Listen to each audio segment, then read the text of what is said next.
Buongiorno a tutti e benvenuti in questo nuovo video. Dai numerosi commenti che ricevo sull'argomento ho intuito che molti di voi sono in procinto di realizzare l'impianto di irrigazione con i colibri della clave e quindi provo a darvi qualche altro piccolo dettaglio su questi efficienti irrigatori, più che altro sulla modalità di regolazione della gittata e di direzione del getto, che non è poi così intuitiva come potrebbe sembrare.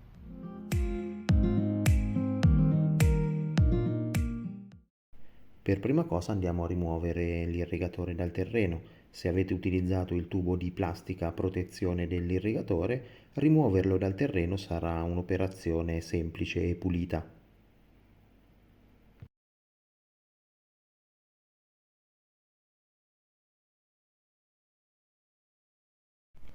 Ed eccolo qua, appena tolto dal terreno.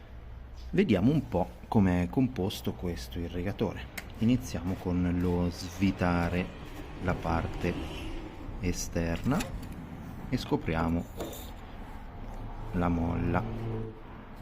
Andiamo a serrare la molla e svitare la parte superiore dell'irrigatore. Rimuoviamo il filtro. Adesso state molto attenti perché la molla vi farà schizzare la guarnizione in avanti. La guarnizione è composta da una plastica, un anello di plastica rigida bianca e la guarnizione vera e propria di plastica morbida che si incastrano perfettamente. La parte di plastica bianca è quella che deve andare a contatto con la molla dove fa forza e anche l'apposito invito. Ora vediamo la testina dell'irrigatore. Qui sotto è presente la piccola asola della regolazione della gittata. Provo a farvela vedere un po' più da vicino. Eccola qua. Vedete che ruotando l'asola si apre. Questa è la posizione di massima gittata. Ok. Ruotando ancora, le due piccole asole si vanno a stringere riducendo la gittata.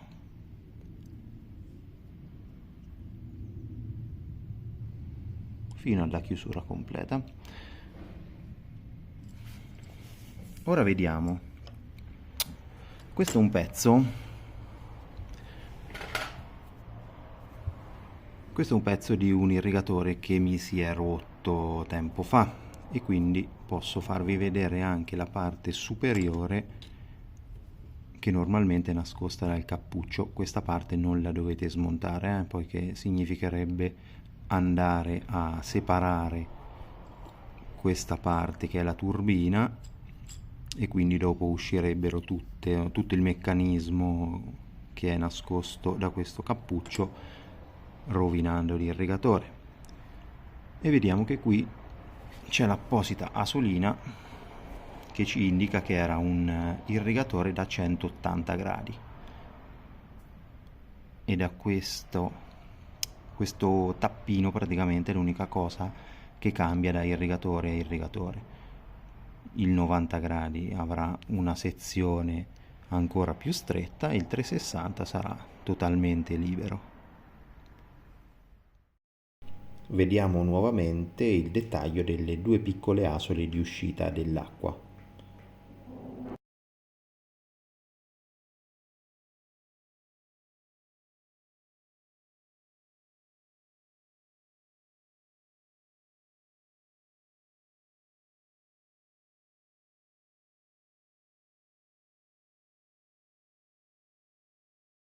Come vi dicevo, regolare la gittata non è molto comodo, in quanto dobbiamo agire solo sulla ghiera rossa, stando attenti a non svitare la testina. È un'operazione che va fatta di impianto acceso e con le mani bagnate risulterà ancora più difficoltosa. Quindi il mio consiglio è di usare una pinza che migliorerà la presa e la precisione dei movimenti.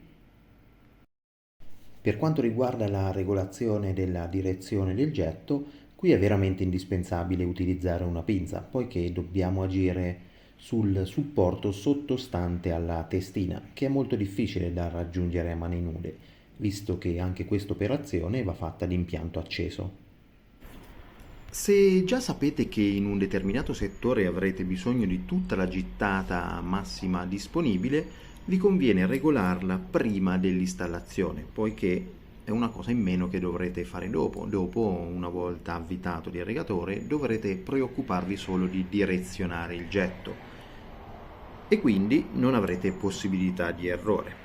Regolate la massima apertura della asola e poi andate ad installare l'irrigatore.